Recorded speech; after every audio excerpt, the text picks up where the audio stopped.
බුදුන් වැඩ සිටි සමයේ ශ්‍රී ලංකාවේ උතුරු දිගින් පිහිටි දූපතක් තිබුණා. එය නාගයන්ගේ රාජධානියක් ලෙස ප්‍රසිද්ධ වූ නාගදීපයයි.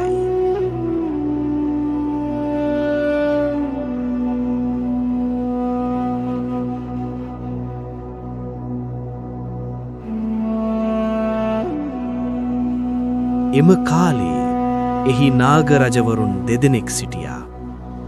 එක් නාගරජෙක් නම් චූලෝදර, අනෙක් නාගරජු මහෝදර. ඔවුන් අතර ඇති වූ විශාල ගැටුමක් පසුව ලෝකයටම සමාදානයේ පාඩමක් ඉගැන් වූ මහා සිද්ධියක් බවට පත් වුණා. නාගයන් කියන්නේ සාමාන්‍ය සර්පයන් නොවේ. බෞද්ධ වංශකථා අනුව ඔවුන් සර්ප රූපයක් ඇති දේව බලයට සමාන බලයක් ඇති ජීවීන් ලෙස විස්තර වේ. ඔවුන්ගේ රාජධානිය මුහුදු තීරයේ සහ දූපත්වල පැතිරි තිබුණා. නාගයන් අතර තිබූ රාජධානියක් තමයි නාගදීපය.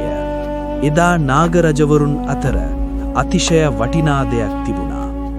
එය මණි අසුනක්. රන්, මැණික් සහ රත්නවලින් අලංකාර වූ මෙම අසුන නාග රාජධානියේ ඉතා වටිනා වස්තුවක් වුණා.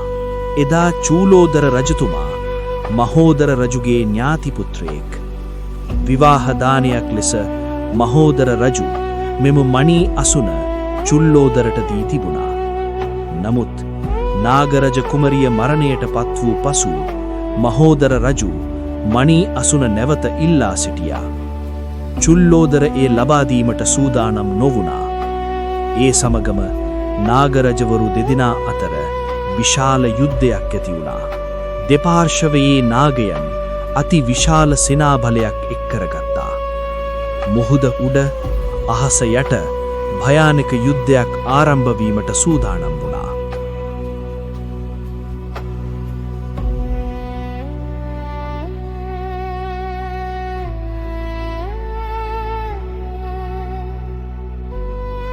එම මොහොතේ ලොවට කරුණාවෙන් පිරි බුදුන් වහන්සේ මෙම විනාශය දැනගත්තා.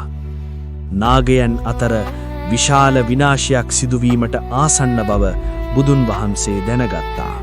බුදුන් වහන්සේ සමන භාවයෙන් නාගදීපයට වැඩම කළා. එය බුදුන් වහන්සේ ශ්‍රී ලංකාවට වැඩම කළ දෙවන ගමන ලෙස සඳහන් වෙනවා. යුද්ධයට සූදානම් වූ නාගරජවරුන්ට බුදුන් වහන්සේ අහසේ දිස් වුණා. බුදුන්ගේ ආලෝකය මුළු නාගදීපයම දිදුලවන්නට පටන් ගත්තා.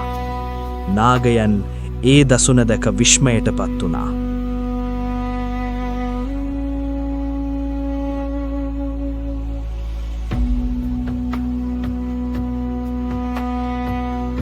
එවිට බුදුන් වහන්සේ නාගරජවරුන්ට මෙසේ දේශනා කළා. ක්‍රෝධයෙන් යුද්ධ කරනවාට වඩා සමාදානයෙන් ජීවිතේ ජයගන්න. බුදුන්ගේ ධර්ම දේශනාව නාගරජවරුන්ගේ හදවත මෘදු කළා. ඔවුන් යුද්ධය නවත්තා සමාදානයට පැමිණියා.